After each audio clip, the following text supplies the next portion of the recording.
నమస్తే. నేను డాక్టర్ కపిల, స్నేహ homeopathy senior consultant. ఈ ఎపిసోడ్లో వేసవి కాలంలో పొడి చర్మాన్ని 1 వీక్లో ఎలా తగ్గించుకోవాలి అనే విషయంపై చర్చించుకుందాము.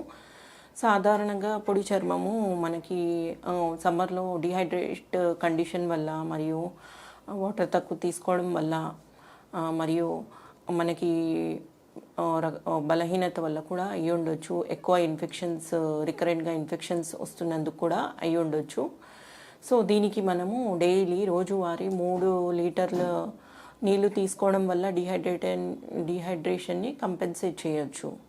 లేదా కొంతమంది వ్యక్తుల్లో దీనికి మించి కూడా వాటర్ కన్సంప్షన్ అనేది అవసరం పడుతుంది. కాబట్టి లిమిటెడ్గా 5 to 6 లీటర్స్ తీసుకున్నట్లయితే అనే బాడీని బట్టి ఎక్కువ మోతాదు అనేది తీసుకోవచ్చు.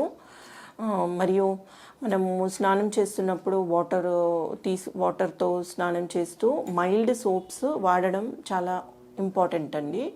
అంటే ఆ సోప్స్ వల్ల మనకి డ్రైనెస్ అనేది రాకుండా చూసుకోవాలి. అంటే బాడీ తత్వాన్ని బట్టి సోప్ ఎన్నిక చేసుకోవాలి. అందరికీ ఒకే సోప్ అనేది ఉండదు. మన చర్మాన్ని బట్టి, మన స్పందన, ఎన్విరాన్మెంటల్ చేంజెస్కి స్పందనని బట్టి వాడడం చేయడం మంచిది.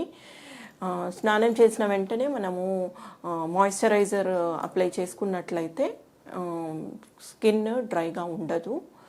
దాంతోపాటు రోజువారీ కోకోనట్ ఆయిల్ లేదా ఆల్మండ్ ఆయిల్ అప్లై చేసినట్లయితే స్కిన్ పొడి బారదు. సో కోకోనట్ వాటర్ ఎక్కువ కన్జ్యూమ్ చేయడము, వాటర్ కన్జ్యూమ్ ఎక్కువ చేయడము, లేదా బటర్ మిల్క్ అలా తీసుకోవడము అతి ముఖ్యమైన విషయము. దాంతోపాటు ఐరన్కి ఆకుకూరలు ఎక్కువ కన్జ్యూమ్ చేయడంతో పాటు రాగి జావా అలాంటి ఎక్కువ మోతాదులో తీసుకున్నట్లయితే ఈ స్కిన్ అనేది కొంచెము మెరుగు అవుతుంది. రోజువారీ 20 మినిట్స్ ఎండలో ఉన్నట్లయితే విటమిన్ డి ఉత్పత్తి జరగడం వల్ల మనకి డ్రై స్కిన్ అనేది ఉండదు. మెయిన్ స్ట్రెస్ ఫ్రీగా ఉండాలి. స్ట్రెస్ ఫ్రీగా ఉన్నట్లయితే స్కిన్ డ్రైనెస్ ఉండదు.